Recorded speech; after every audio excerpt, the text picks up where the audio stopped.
நடிகர் சிம்பு எழுதி இணையத்தில் வெளியிட்டதாக சொல்லப்பட்ட அந்த பீப் பாடல் கடந்த சில நாட்களாகவே மிகப்பெரிய சர்ச்சைகளை ஏற்படுத்தியுள்ளது. நடிகர் சிம்பு மீதும் அதன் இசையமைப்பாளராக கருதப்படும் திரு அனிருத் அவர்கள் மீதும் கோவையில் வழக்கு பதிவு செய்யப்பட்டு அவர்களுக்கான சம்மன்ஸும் அனுப்பப்பட்டிருக்கிறது. இந்த விஷயம் தொடர்பாக நடிகர் சிம்பு அவர்கள் தந்தி டிவிக்கு சற்று முன்னர் பிரத்யேகமாக ஒரு பேட்டி அளித்திருந்தார். அதன் முழு பேட்டியை இப்போது பார்க்கலாம். பிஃபோர் ஆல் திஸ் கான்ட்ரவர்சி நான் ஒன்று கேட்க விரும்புகிறேன். இந்த பாட்டு இந்த படத்துல ரிலீஸ் ஆயிருக்கா? எந்த டிவி சேனல்லையாவது பிளே ஆகுதா? இல்லை எந்த ரேடியோலாவது இந்த பாட்டு வருதா? அப்புறம் ஏன் என்ன கேள்வி கேட்குறீங்கன்னு புரியல. இல்ல அதுதான், இப்போ இது உங்களுடைய பாடல் அப்படிங்கறது நீங்க ஏத்துக்கிறீங்களா? நம்ம எப்படி ரிலீஸ் ஆச்சுங்கிறதுக்கு ரெண்டாவது வருவோம். என்னுடைய பாட்டு, இது நான் தான் பண்ணேன். இதுக்கும் அனிருத் பத்தியோ நீங்க பேசவே தேவையில்ல. இது என்னுடைய பாட்டு தான், எல்லாமே நான் ஏத்துக்கிறேன். ஃபர்ஸ்ட் நீங்க அதுக்கு பதிலே சொல்ல மாட்டீங்க. உங்களுக்கு வந்து லா நல்லா தெரியும். நம்ம ஒரு 3 பேர் 4 பேர் சேர்ந்து, அதாவது ஒரு 4 பேர் சேர்ந்து அவங்க ரூம்குள்ள ஒரு விஷயத்த, தவறான விஷயத்த பிளான் பண்ணாங்கன்னா 120B கான்ஸ்பிரசின்னு புடிச்சு உள்ள வச்சிருவாங்க. தவறாக பிளான் பண்ணாங்கன்னா ஓகே, நான் ரெண்டாவது அதுக்கு வரேன். நான் முன்னாடி ஒன்று சொல்லியிருக்கேன். என்னன்னா, இப்போ ஒரு படத்தை நான் வந்து வெளியிட்டு இருக்கேன் அப்படின்னும் போது, இந்த படத்துல சார் நீங்க இந்த மாதிரி நடிச்சிருக்கீங்க, நீங்க ஒரு கேள்வி கேட்குறீங்கன்னா நான் பதில் சொல்லலாம். இல்லை நான் வந்து ஒரு பாட்டு ரிலீஸ் பண்ணியிருக்கேன், ஒரு ஆல்பம் ரிலீஸ் ஆயிருக்கு, அந்த பாட்டில் வந்து நீங்க இந்த மாதிரி பாடியிருக்கீங்கன்னு கேட்டால் தான் பதில் சொல்லலாம். என்னன்னா, இந்த பாடலை பொறுத்த வரைக்கும் ஒரு வீட்டில் வந்து நான் வந்து நிறைய சாங்ஸ் வந்து ஒரு எப்படி சொல்றது, லவ் ஃபெயிலியர் சாங்கா இருக்கட்டும், அது ஒரு ஹீரோ இன்ட்ரடக்ஷன் சாங்கா இருக்கட்டும், இல்லை ஒரு கடவுளை பற்றின ஒரு பாட்டாக இருக்கட்டும், இல்லை ஒரு ஃப்ரெண்ட்ஷிப் பற்றின பாட்டாக இருக்கட்டும், இந்த மாதிரி ஜென்ரலாக வந்து நிறைய சாங்ஸ் கம்போஸ் பண்ணும். அண்ட் பொதுவாக தமிழ் சினிமாவை பற்றி எல்லாருக்குமே தெரியும். டம்மி லிரிக்ஸ் போட்டு நம்ம அப்போ அந்த நேரத்தில் என்ன தாட் வருதோ, ஒரு சும்மா ஒரு ரஃப்பாக ஒரு வேர்ஷன் வந்து நம்ம எல்லாருமே கிரியேட் பண்ணி வைப்போம். ஃபைனலாக அது வந்து ஒரு அவுட்புட்டாக வெளியில் வரும்போது அது எப்படி மக்கள் கிட்ட போய் சேரணுன்றது எனக்கும் தெரியும். எவண்டி ஒன்ன பெத்தான் கையில கிடைச்சா செத்தான்னு தான் நான் எழுதினேனே தவிர, எவடி ஒன்ன பெத்தா கையில கிடைச்சா செத்தான்னு எழுத தெரியாது எனக்கு. ஸோ என்ன சொல்ல வரேன்னா, என்ன வந்து ஒரு பப்ளிக் பிளாட்ஃபார்ம்ல ஒரு சாங் வரும்போது அது எப்படி அந்த இடத்துல கொண்டு போய் சேர்க்கணும் அப்படின்றது எல்லாமே வந்து எனக்கு தெரியும். தெரியாம வளர்ந்த பையன் கிடையாது. இது வந்து ஜென்ரலா வந்து ஒரு 100 பாடல்கள் வந்து நிறைய பாட்டு வந்து நம்ம பண்ணும்போது இது ஒன் ஆஃப் த சாங், ஒரு லவ் ஃபெயிலியர் சாங். அதுவும் இதுல என்ன எனக்கு வந்து ரொம்ப காமெடியா இருக்கு அப்படின்னா, இந்த பாட்டு மேல நான் பண்ணதே என்னன்னா, பொதுவா வந்து எல்லா லவ் ஃபெயிலியர் சாங் எடுத்துக்கிட்டீங்கன்னா பொண்ணுங்களை திட்டி திட்டி திட்டி திட்டியே பாட்டு. பொண்ணுங்க வெட்டு மாமா, அவளை போடு மாமா, அவளை கொல்லு, இல்ல பொண்ணுங்களை நம்பாத, எல்லாமே பெண்களை வந்து இது பண்ணியே ஒரு சாங்கு. பொண்ணுங்களை வந்து திட்டாத மாமா, ஒன்னு நீயே திட்டி. பேசிக்கா நான் அந்த பாட்டை வந்து கம்போஸ் பண்ண மெயின் அதாவது மூல கருவே என்னன்னா, பொண்ணுங்களை நீ திட்டாத. இது வந்து உன்னுடைய வந்து ஒரு பேசிக்கான ஒரு தவறு. நம்ம வந்து தப்பான ஒரு நமக்கு செட் ஆகாத ஒரு பொண்ணு கிட்ட போயிட்டு நம்மளா போய் நம்ம வந்து லவ்ல விழுந்துட்டு அந்த பொண்ணை வந்து திட்டுறதோ இதுவோ உனக்கு தேவையில்ல. உன் வாழ்க்கையோட தோல்விதான் உன்னுடைய வாழ்க்கையோட வெற்றியே, உன் காதலோட தோல்விதான் உன் வாழ்க்கையோட வெற்றியே. உனக்குன்னு ஒரு பொண்ணு வருவா, அந்த பொண்ணை கடவுள் வந்து உனக்கு கொடுப்பாரு. அப்படிதான் நான் அந்த சாங்கை வந்து போர்ட்ரே பண்ணனே தவிர, பீப்புன்னு ஒரு விஷயம் வந்தது கூட என்னன்னா, இப்போ பொதுவா பாத்தீங்கன்னா நம்ம ஜென்ரலா இந்த சென்சார் வந்து நம்ம படத்துல பாத்தீங்கன்னா ஒரு வெண்ணெய், அப்புறம் வந்து கேன அப்படின்ற வார்த்தைகளை கூட வந்து கெட்ட வார்த்தைன்னு சொல்லி மியூட் பண்ண சொல்லுவாங்க. ஸோ ஜென்ரலா பீப் யூஸ் பண்ணுவாங்க. ஸோ என்னன்னா, இந்த மாதிரி வார்த்தைகளை நம்ம யூஸ் பண்ணும்போது அது வந்து சென்சார்ல எப்படி இது பண்ணுவாங்கன்னு சொல்லிட்டு ஒரு ஃபன்னியா நம்மளே வந்து பீப் போட்டு அந்த இடத்த யூஸ் பண்ணுவோம்னு சொல்லி ஒரு கிரியேட்டிவா ஜாலியா நினைச்சு எடுத்து அட்டெம்ப்ட் பண்ண ஒரு விஷயம் தான் அது. அது ஃபைனலா வரும்போது நீங்க எனக்கு இந்த கேள்வி கேட்டிருந்தீங்கன்னா ரைட்டு, நான் சும்மா பண்ணிட்டு வீட்டுல வச்சிருந்த ஒரு விஷயத்தை எடுத்து ரிலீஸ் பண்ணிட்டு என்ன கேள்வி கேட்கறது. இப்போ இதை யார் ரிலீஸ் பண்ணாங்கன்னு நீங்க சந்தேகப்படுறீங்க? உங்க வீட்ல இருந்து ஒரு விஷயம் சொல்றீங்க, அப்ப வேற யார் பண்ணிருக்க முடியும்? ஒன்னே ஒண்ணு கேக்குறேங்க. இன்னைக்கு வந்து அந்த காலத்துல வந்து இன்டர்நெட் இணையதளம்னு ஒண்ணு கிடையாது. இன்னைக்கு வந்து டெக்னாலஜின்னு ஒண்ணு எவ்வளவு வளர்ந்துருக்குன்றது உங்களுக்கும் தெரியும், எனக்கும் தெரியும். இன்னைக்கு ஒரு போன், நம்ம வந்து ஒரு பழைய போன் கொண்டு போய் நம்ம வந்து உடஞ்சு போன போன் இல்ல தொலைஞ்சு போன போன்ல இருந்து கூட வந்து நம்மளுடைய பழைய டேட்டா எடுக்கக்கூடிய அளவுக்கு இன்னைக்கு டெக்னாலஜி இருக்கு.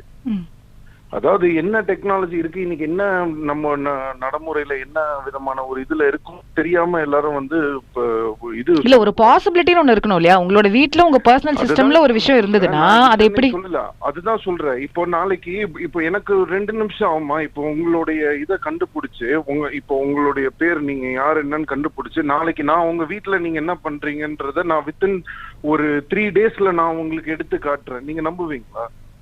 It is possible today. முடியாதுன்னு நினைக்காதீங்க. இன்னைக்கு டெக்னாலஜி அந்த அளவுக்கு வளர்ந்துருக்கு. அதை ஏன் யாரும் ஒத்துக்க மாட்டீங்க? சோ இது ரிலீஸ் பண்ணனும்ங்கிறது உங்களோட இன்டென்ஷன் இல்லன்றீங்க. சோ இது நீங்க ரிலீஸ் பண்ணிருந்தீங்கன்னா உங்களோட ஃபைனல் வெர்ஷன்ல இதெல்லாம் நீக்கிருப்பீங்கன்னு சொல்றீங்க. நீங்க ரிலீஸே நான் பண்ணிருந்தாலும் அது ஃபைனலான ஒரு அவுட்புட். இதே பாட்டை நான் ஃபைனலா நான் ரிலீஸ் பண்றேங்க. நான் கண்டிப்பா ரிலீஸ் பண்ணுவேன். இப்போ இதுல அனிருத்தோட ரோல் ஏதாவது இருந்துச்சா இல்லையா? அனிருத்துக்கும் இந்த பாட்டுக்கும் சம்மந்தம் கிடையாதுங்க. இது என்னோட பாட்டு. நீங்க விட்டுருங்களா? அனிருத்தை ஏன் இழுக்குறீங்க இந்த பாட்டுல? ஓகே, சோ அவர் கொடுத்திருக்கிற ஸ்டேட்மெண்ட் வந்து ட்ரூ தான். அவர் இதுக்கும் எனக்கும் சம்பந்தம் இல்ல. அனிருத்துக்கும் இதுக்கும் எந்த சம்பந்தம் கிடையாது. அனிருத் பத்தி பேசவே தேவையில்லை. நான் தான் சொல்றேன்ல இது என் பாட்டு. அப்புறம் ஏன் தேவையில்லாம அனிருத் இழுக்கணும்ன்றது எனக்கு புரியல. ஒரு என்ன சொல்றது, ஒரு படத்துல இதுவும் அபிஷியலா நான் ரிலீஸ் பண்ணியிருந்தேன்னா இந்த கேள்விகள் எல்லாத்துக்குமே வந்து நான் வந்து பதில் கொடுக்கறதுக்கோ இல்ல ஃபேஸ் பண்றதுக்கோ எனக்கு எந்த இதுவோ கிடையாது. நான் வந்து எல்லாமே ஃபேஸ் பண்ணக்கூடிய ஒரு ஆள் தான். நான் யாருக்கும் பயப்படுற ஒரு ஆளும் கிடையாது. நான் கடவுளுக்கு மட்டும்தான் பயப்படுவேன். எனக்கு அதை பத்தி பிரச்சனை கிடையாது. பட் எனக்கு என்ன ஒரே வருத்தம் என்ன அப்படின்னு சொன்னா, என்னுடைய ஒரு கிரியேட்டிவிட்டி, ஒரு விஷயம் வந்து நீங்க சமைச்சிட்டு இருக்கீங்க வீட்டுல, நீங்க ஒரு பெண் தான். நீங்க சமைச்சிட்டு இருக்கும் போது உங்க சாப்பாட்டை யாராவது எடுத்து கொண்டு போயிட்டு என்னம்மா இப்படி கேவலமா சமைச்சிருக்கேன்னு சமைச்சிட்டே இருக்கும்போது எடுத்துட்டு போய் அதை வந்து உங்களை திட்டினாங்கன்னா உங்களுக்கு எவ்வளவு கோவம் வரும்? நிச்சயமா இல்ல. உங்களோட ரஃப் வெர்ஷன் அப்படிங்கறது என்னால புரிஞ்சுக்க முடியுது. கேள்வி எங்க வருதுன்னா, சாப்பாட்டை ஃபுல்லா சமைச்சிட்டு நான் பரிமாறினதுக்கு அப்புறம் நீ சாப்பாடு நல்லா இருக்கா இல்லையான்னு சொல்றதுக்கு உனக்கு தகுதி இருக்கு, அருகதை இருக்கு. இல்ல அதான் ரஃப் வெர்ஷன்ங்கிறது தான் நீங்க முதல்ல இருந்தே சொல்லிட்டு வரீங்க. பட் ஈவன் இந்த ரஃப் வெர்ஷன் ஒரு கெட்ட வார்த்தை பிரயோகம் அப்படிங்கறது நீங்க எப்படி ஜஸ்டிஃபை? அது ரஃப் வெர்ஷனே வெச்சுக்கோங்க. ரஃப் வெர்ஷனே ஃபர்ஸ்ட் நீங்க எடுத்துக்காதீங்க. அதாவது நான் சொல்றத முதல்ல புரிஞ்சுக்கோங்க. 100 பாடல்கள் வந்து நமக்கு என்னெல்லாம் ஒரு கிரியேட்டருக்கு வந்து ஒரு கிரியேட்டிவா என்னெல்லாம் பாடல்கள் அப்பப்ப தோணுதோ சின்னதா நிறைய பாடல்கள் கம்போஸ் பண்ணி. இல்ல அதுதான் அங்க நம்ம ஒரு கெட்ட வார்த்தை பிரயோகத்தை ஏன் செஞ்சிருக்கணும் அப்படிங்கறத அதுதாங்க நான் சொல்றேன். அப்ப நான் சாமி பத்தி பாடின பாட்டெல்லாம் நீங்க கேட்டிருக்கீங்களா? இல்ல அது நீங்க நல்ல பாடலும் நிறைய பாடுறீங்க. நான் இல்லன்னு சொல்லல. நீங்க நல்ல சிம்பு நல்ல பாடலே பாடலன்னு யாருமே சொல்லல. அம்மா பத்தி பாடின பாட்டு கேட்டிருக்கீங்க? இல்ல நான் பொண்டாட்டின்னு சொல்லி ஒய்ஃபுக்காக பாடின பாட்டு. அதாவது என்ன சொல்ல வரேன்னா, இந்த மாதிரி ஆயிரக்கணக்கான விஷயங்களுக்கு உண்டான பாடல்கள் ரஃபான வெர்ஷன்ஸ் இருக்கு. அது அப்பப்ப எந்த படத்துல எந்த பாடல் தேவைப்படுதோ, அந்த கதைக்கு எது தேவைப்படுதோ அப்பப்ப அந்த பாடல்கள் யூஸ் பண்ணிருக்கோம். இல்ல ரஃப் வெர்ஷன்ங்கிறதுனால கெட்ட வார்த்தை ஜஸ்டிஃபை ஆகுமா? இவ்வளவுதான் கேள்வி. இல்லங்க, நான் என்ன கேக்குறேன்னா, ரஃப் வெர்ஷன் கெட்ட வார்த்தை ஜஸ்டிஃபை ஆகுமானா கெட்ட வார்த்தை யாருமே யூஸ் பண்றது கிடையாதா? ஏன் கெட்ட வார்த்தை யூஸ் பண்ண கூடாதுன்றீங்க? தமிழ்ல தாங்க இருக்கிற அத்தனை மொழிகள்லயும் அதிகமான கெட்ட வார்த்தை தமிழ்ல தாங்க இருக்கு. அப்புறம் ஏன் நம்ம சினிமால பீப் பண்றோம், ஏன் மியூட் பண்றோம்? நம்ம குழந்தைங்களுக்கு அதெல்லாம் கேட்க கூடாதுன்னு ஃபீல் பண்றோம் இல்லையா? குழந்தைங்க வரைக்கும் இன்னைக்கு உங்க பாடல்கள் போய் சேருதுங்கிறது உங்களுக்கே தெரியும். வரைக்கும் பாடல்கள் கேக்குதுன்னு தயவு செஞ்சு இந்த பாடலை பத்தி பேசாதீங்க. குழந்தைகள் வரைக்கும் எந்த பாட்டு போய் சேரும்? ஒஸ்தி மாமான்னு டிவில போடுற பாட்டு மட்டும் தான் குழந்தைகிட்ட போய் சேரும்.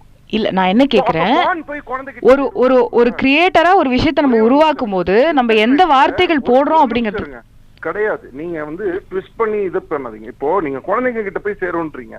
என் பாட்டு இணையதளத்துல தான் இருக்கு. அப்ப இணையதளத்துல பான் இருக்கு. பான் போய் குழந்தைங்க கிட்ட சேராதா?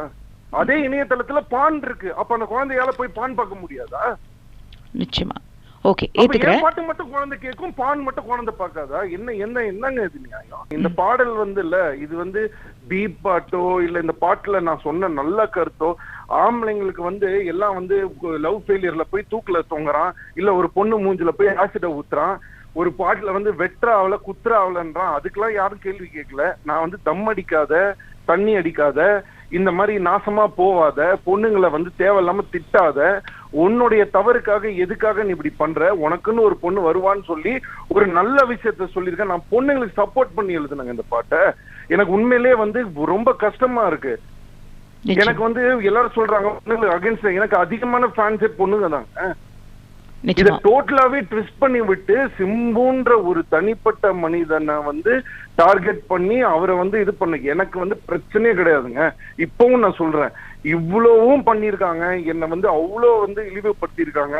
நான் என்ன சொன்னேன்றத கூட கேட்கல. சரி ஓகே, நீங்க வந்து என்ன கேள்வி கேளுங்க. அட்லீஸ்ட் நான் வந்து ஒரு அபிஷியலா ரிலீஸ் பண்ண பாட்டுக்கு வந்து கொஸ்டின் கேக்குறீங்களா? ஓகே, நியாயம். நான் ரிலீஸே பண்ணாத ஒரு பாட்டுக்கு அதை யாரோ திருடி எடுத்து வெளியில வந்து அதுவும் இணையதளத்துல ரிலீஸ் ஆன ஒரு பாட்டுக்கு என்னை இவ்வளவு தூரம் போட்டு காயப்படுத்தி என்னோட இமேஜை கெடுக்கும். இன்னுமே இமேஜை கெடுக்கிறதுக்கு என்னங்க இருக்கு? ஆல்ரெடி நிறைய கெடுத்திருக்காங்க. அதையும் மீறி இன்னைக்கும் நான் வந்து ஒரு சிம்புவா இன்னைக்கு உங்ககிட்ட இந்த போன்ல பேசிட்டு இருக்கேன்னா, தமிழ் மக்களும் இந்த நீங்க சொல்லக்கூடிய பெண்கள் வந்து அகேன்ஸ்டா நீங்க இது பண்ண அதே பெண்கள் எல்லாரும் மன்மதன் படத்துல சிம்பு பொண்ணுங்களுக்கு அகேன்ஸ்டா இது பண்ணிட்டாரு. அந்த பொண்ணுங்களோட சப்போர்ட்ல தாங்க இன்னைக்கு நான் உங்ககிட்ட பேசிக்கிட்டே இருக்கேன். இப்போ நெக்ஸ்ட் ஸ்டெப் நீங்க லீகலா இதை எப்படி கொண்டு போறீங்க?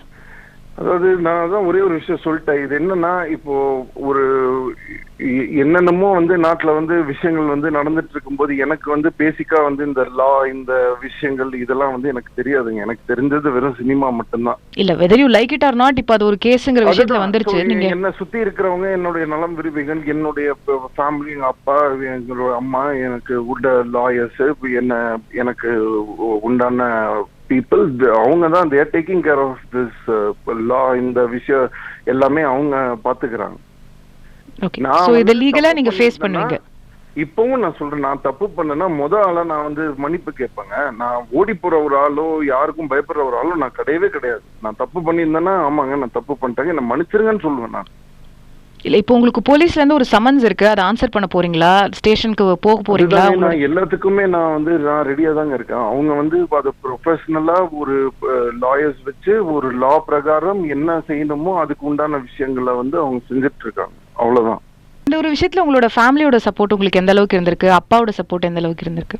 எனக்கு உண்மையிலே நான் சொல்றேன், எனக்கு இப்படி ஒரு ஃபேமிலி கிடைச்ச நான் கொடுத்து வச்சிருக்கணுங்க. ஏன்னா வந்து யாருமே வந்து ஒரு ஒரு விஷயத்த வந்து இல்ல உண்மையா இருக்கிற விஷயம் என்னன்றதே புரியாம நிறைய பேர் நடந்துப்பாங்க. எனக்கு வந்து உண்மையிலே சொல்றேன், நான் எனக்கு இப்படி ஒரு ஃபேமிலி கிடைச்சதுக்கு வந்து நான் ஏதோ ஒரு போன ஜென்மத்துல நான் பண்ண புண்ணியம் தான். அப்பா எதுவும் கேட்கல, ஏன்பா இப்படி எல்லாம் எழுதுறீங்க இந்த மாதிரி அப்படின்லாம்? அவங்களுக்கு தெரியுங்க, நான் இந்த மாதிரி நிறைய இது இருக்கு, இது நான் வந்து ஒரு வேணும்னே நான் ஒரு விஷயம் பண்ணியிருந்தேன்னா ஃபர்ஸ்ட் அவங்க தாங்க என்ன திட்டுவாங்க. அதாவது மத்தவங்க திட்டுறதை விட என்ன எங்க வீட்டுல இருக்கிறவங்க தான் திட்டுவாங்க. நிச்சயமா. கடைசி ஒரே ஒரு கேள்வி சார், இப்போ இந்த ஒரு 27 கவிஞர்களும் பாடலாசிரியர்களும் சேர்ந்து இந்த பாடலுக்கு எதிராக ஒரு பெரிய நீண்ட அறிக்கையை கொடுத்திருக்காங்க. அது நீங்க பேப்பர்ல பாத்திருப்பீங்களான்னு தெரியல. சோ இவர் யுகபாரதி, ஸ்னேகன், பாவிஜி உள்ளிட்ட நிறைய போயட்ஸ் வந்து இந்த மாதிரி பாடல்கள் வெளியே வரக்கூடாது இனிமேல, ஏன்னா ஜெனரலாவே இந்த மாதிரி பெண்களை அபியூஸ் பண்ணி. அதுதான், நான் பெண்களை ஃபர்ஸ்ட் அபியூஸே பண்ணல அந்த பாட்டுல. அதுதான் நான் சொல்ல வரேன்.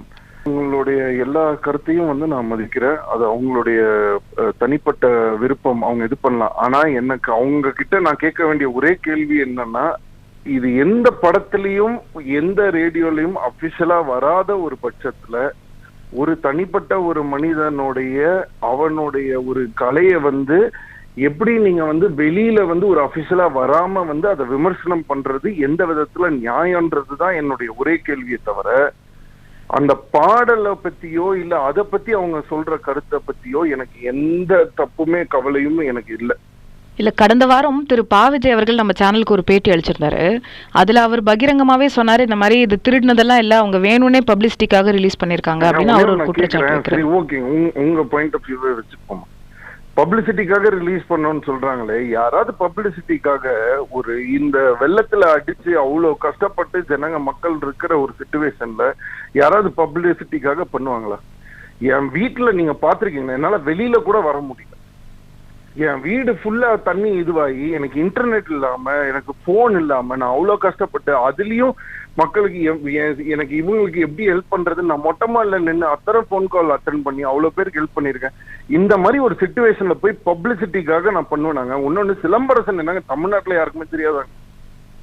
இப்படி ஒரு பப்ளிசிட்டி எனக்கு தேவையா? என்னங்க அவங்க யாரோ ஒரு 10 பேர் சொல்றாங்களா, நீங்களும் கேக்குறீங்களே, என்ன எந்த விதத்துல இது நியாயம்னு எனக்கு புரியுது. பிறந்த குழந்தையில இருந்து நான் இந்த சினிமால நடிச்சிட்டு இருக்கேன். நான் வந்து இந்த பக்கம் நடிக்கும் போது நான் எங்க அப்பா வந்து இவ்வளவு ஃபுல் லென்த்துக்கு டைலாக் கொடுத்து இது ஃபுல்லா பேசுன்னு அவர் கொடுத்துட்டு போயிடுவார். 2 பேஜுக்கு டைலாக் இருக்கும்.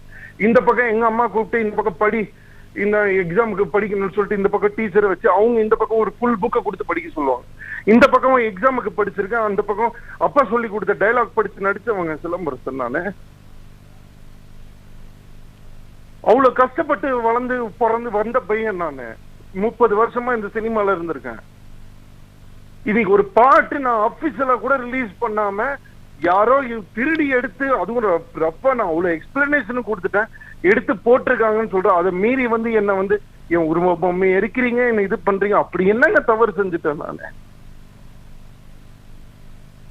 இன்னைக்கு ஒரு ரேப் கேஸ்ல ரேப் பண்ணவன் வெளியில வராங்க. இவ்வளவு தூரம் உங்களுக்காக உழைச்சு உங்களுக்காக முட்டி போட்டு டான்ஸ் ஆடி, என் டாக்டர் சொல்றது என்னத்துக்கு இங்க கஷ்டப்பட்டு இப்படி ஆடுறீங்க, இப்படி எல்லாம் டான்ஸ் ஆடினீங்கன்னா ஒரு பாயிண்ட்டுக்கு மேல உங்களால நடக்க முடியாதுன்னு என் டாக்டர் சொல்லியிருக்காரு. அதை மீறி அடுத்த நாள் போய் முட்டி போட்டு குதிச்சு குதிச்சு டான்ஸ் ஆடி இருக்காங்க. அவ்வளவு உழைச்ச ஒரு பையனுக்கு வந்து 30 வருஷம் இந்த இண்டஸ்ட்ரியில இந்த தமிழ் சினிமாக்காகவும் தமிழ் மக்களுக்காகவும் இவ்வளவு தூரம் நான் வந்து பண்ணிருக்கேன். இன்னைக்கு யாரோ சொல்றாங்கன்னு அந்த பாட்டை கூட கேட்காம நிறைய பேர் அதுல என்ன சொல்லிருக்குன்னு கூட தெரியாம அது ஒரு அபிஷியலா கூட ரிலீஸ் ஆகாத ஒரு பாட்டுக்கு வந்து என்ன கேள்வி கேட்கறாங்க. தமிழ் சினிமால யாருமே எனக்கு சப்போர்ட்டுக்கு வரல, எந்த சைட்லயுமே எனக்கு சப்போர்ட் இல்ல, கூட இருந்தவங்க கூட எனக்கு சப்போர்ட் பண்ணல. ஆனா இப்பவும் நான் சொல்றேன், தமிழ் மக்கள் என்னைக்குமே என்னை விட்டு கொடுக்க மாட்டாங்க. எனக்கு அந்த நம்பிக்கை இருக்கு. நான் வேற எதை பத்தி யார பத்தியுமே நான் கவலைப்படல. நான் தப்பு பண்ணியிருந்தேன்னா தப்பு பண்ணி இருக்கேங்க, ஆமாங்க என் மேல தப்புங்க, என்ன மன்னிச்சிருங்க ஒத்துக்கிற கூடிய ஒரே ஆள் தான் சிலம்பரசன். நான் எதுக்கும் நம்பி பின்னாடி ஓடியும் போக மாட்டேன், பயப்படவும் மாட்டேன். இதுக்கு மேல நீங்க எல்லாரும் வந்து இது எப்படி வேணாலும் நீங்க எடுத்துக்கோங்க, எனக்கு அதை பத்தி கவலை இல்லை. நான் சொல்ல வேண்டிய உண்மையான விஷயம் இதுதான் நடந்தது, இதுதான் விஷயம்ன்றதை நான் கிளீனா நான் எக்ஸ்பிளைன் பண்ணிட்டேன்.